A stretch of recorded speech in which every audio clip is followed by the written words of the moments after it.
नमस्कार दोस्तों। आजकल इंडिया में म्यूचुअल फंड इन्वेस्टमेंट का बूम आ चुका है। आप हर जगह टीवी देखते समय, न्यूज़ देखते समय या मोबाइल में हर जगह हम म्यूचुअल फंड का ऐड आता रहता है। तो हर कोई म्यूचुअल फंड में इन्वेस्टमेंट करना चाहता है, लेकिन आपके लिए कौन सा फंड सही रहेगा और फंड सिलेक्शन करते समय किन बातों का ध्यान रखना चाहिए, यह मैं आज की वीडियो में डिटेल में बताऊँगा। तो वीडियो को बिना स्किप हुए एंड तक देखोगे तभी आपको कुछ समझ में आएगा।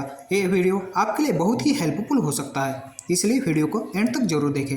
सबसे पहले आप यह बात ध्यान में रखना चाहिए, आप NFO मतलब न्यू फंड ऑफर यानी कि न्यू फंड में इन्वेस्टमेंट नहीं करना चाहिए। जिस फंड को मार्केट में आके 5 साल या उससे अधिक समय हो गया होगा, उसी फंड में आपने इन्वेस्टमेंट करना चाहिए। आप जिस फंड में इन्वेस्टमेंट करना चाहते हो उस फंड को पिछले 5 साल का रिटर्न एनालिसिस या 3 साल का रिटर्न एनालिसिस करना चाहिए। फंड में अच्छे रिटर्न दिए होंगे ऐसे फंड में आप इन्वेस्टमेंट नहीं करना चाहिए, बल्कि उस म्यूचुअल फंड का पिछला हिस्ट्री देख के पूरा कैलकुलेशन करके ही आपने इन्वेस्टमेंट करना चाहिए। अगर पुराना म्यूचुअल फंड 1 या 2 साल तक भी खराब परफॉर्मेंस कर सकता है, लेकिन उसके खराब परफॉर्मेंस को देख के हमने फंड को रिजेक्ट नहीं करना चाहिए, बल्कि उसको 5 या 10 साल का डाटा अवेलेबल होगा तो उसको पूरा एनालिसिस करके ही हमने फंड सिलेक्शन करना चाहिए। रिटर्न एनालिसिस के बाद बात आती है AUM की। AUM मतलब असेट अंडर मैनेजमेंट।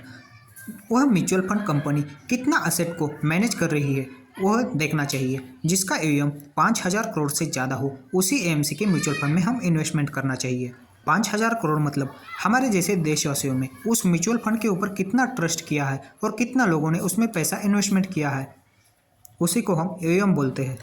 जिस म्यूचुअल फंड का एक्सपेंस रेशियो मतलब हम जिस फंड में इन्वेस्टमेंट करना चाहते हैं उस फंड को मैनेज करने के लिए कोई फंड मैनेजर होता है, उसके लिए हम कमीशन यानी कि एक्सपेंस देते हैं, उसी को एक्सपेंस रेशियो बोलते हैं। यह एक्सपेंस रेशियो जिस फंड का कम होगा उसी फंड को हमने सिलेक्ट करना चाहिए। अगर ऑटोमेटिकली जिस फंड का AUM ज़्यादा होगा उसी फंड का एक्सपेंस रेशियो भी कम होगा। अगर आप बैंक में जाके म्यूचुअल फंड में इन्वेस्टमेंट करना चाहते हो या ऐसे बहुत सारे ऐप है, उस ऐप के थ्रू हम सिर्फ रेगुलर ग्रोथ के म्यूचुअल फंड में इन्वेस्टमेंट कर सकते हैं। रेगुलर और डायरेक्ट ग्रोथ में लगभग रिटर्न में 1% का डिफरेंस होता है। रेगुलर ग्रोथ में 1% रिटर्न कम रहता है। अगर कोई म्यूचुअल फंड पिछले 1 साल से 18% का रिटर्न दे रहा है तो रेगुलर ग्रोथ में आपको सिर्फ 17% मिलेगा और डायरेक्ट ग्रोथ में 18% मिलेगा। जब तक आपका इन्वेस्टमेंट कम है तब तक 1% का डिफरेंस ज़्यादा समझ में नहीं आएगा। जैसे जैसे आपका इन्वेस्टमेंट बढ़ेगा वैसे 1% भी आपको बहुत ज़्यादा लगेगा। अगर आपको म्यूचुअल फंड में इन्वेस्टमेंट किए हुए पैसे को डूबने का डर लगता है तो आप बैंक के फंड चुन के उसमें इन्वेस्टमेंट कर सकते हैं। यहाँ पे एग्जांपल कोटक फंड का दिया हुआ है। कोटक में बैंक के अलग अलग म्यूचुअल फंड है। Kotak small cap fund, Kotak emerging equity fund, Kotak blue chip fund, ऐसे कोटक बैंक के भी अलग अलग फंड्स है। कोटक की जैसे बाकी सभी बैंकों के भी अलग अलग फंड है, हम उसमें इन्वेस्टमेंट कर सकते हैं। अगर आपका किसी बैंक में अकाउंट है तो आपको उस बैंक के ऊपर विश्वास रहता है, तभी आपने उस बैंक में अकाउंट ओपन किया होगा।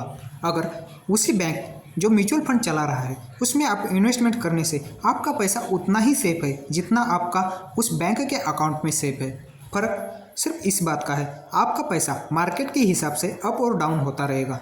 अगर आप 3 साल से म्यूचुअल फंड में इन्वेस्टमेंट कर रहे हो तो लगभग 3 साल के बाद आपका कैपिटल तो 100% सेफ रहता है। यानी कि 3 साल के बाद आपने जितना पैसा इन्वेस्टमेंट किया है वह माइनस में जाने के चांसेस बिल्कुल ना के बराबर है। हमारे जैसे न्यू इन्वेस्टर को सेक्टर फंड में इन्वेस्टमेंट करने से बचना चाहिए, क्योंकि अगर कोई सेक्टर खराब परफॉर्मेंस करेगा तो उसका डायरेक्टली इफेक्ट अपने म्यूचुअल फंड में होगा। इसीलिए सेक्टर फंड से हमेशा दूर रहना चाहिए।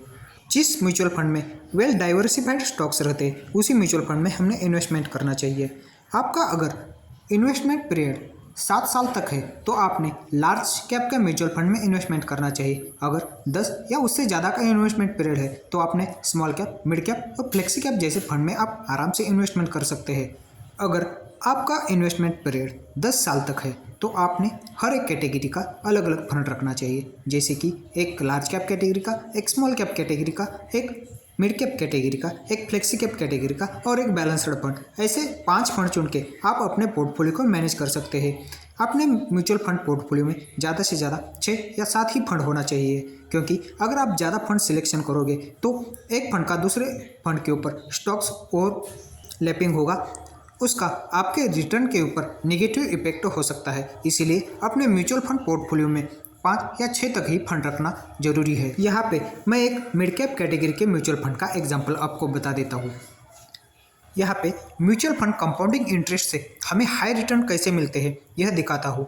निप्पॉन इंडिया ग्रोथ फंड, अगर किसी ने 5,000 का SIP इस फंड ने पिछले 22 साल से शुरू किया होता तो 22 साल में लगभग 13,20,000 रुपये इन्वेस्टमेंट हुआ है और उसका वैल्यू आप यकीन नहीं करोगे, 13,20,000 का वैल्यू आप सोचोगे 30 लाख, 40 लाख, 50 लाख तो हुआ होगा, लेकिन इस फंड ने कंपाउंडिंग इंटरेस्ट की मदद से 13 लाख का वैल्यू 2 करोड़ 5 लाख रुपए किया है। आप यकीन नहीं करोगे, लेकिन अब खुद इन्वेस्ट करोगे, खुद कैलकुलेशन करोगे, खुद म्यूचुअल फंड के बारे में जानकारी हासिल करने की कोशिश करोगे, तब आपका जरूर यकीन होगा। यही पैसा हम कहीं FD, RD या PPF में डालने से 13 लाख का ज़्यादा से ज़्यादा 25 या 30 लाख तक पहुँचना था। हमारे इंडिया में गरीब और गरीब होता जा रहा है और अमीर होता जा रहा है, क्योंकि गरीब लोगों को इन्वेस्टमेंट का महत्व पता नहीं है और वो सही जगह पे इन्वेस्टमेंट नहीं करते। इसका फायदा अमीर लोग लेते हैं और अपने पैसे को, कम पैसे को भी कंपाउंडिंग इंटरेस्ट की मदद से लॉन्ग टर्म में एक बड़ा वेल्थ क्रिएशन करते हैं। म्यूचुअल फंड में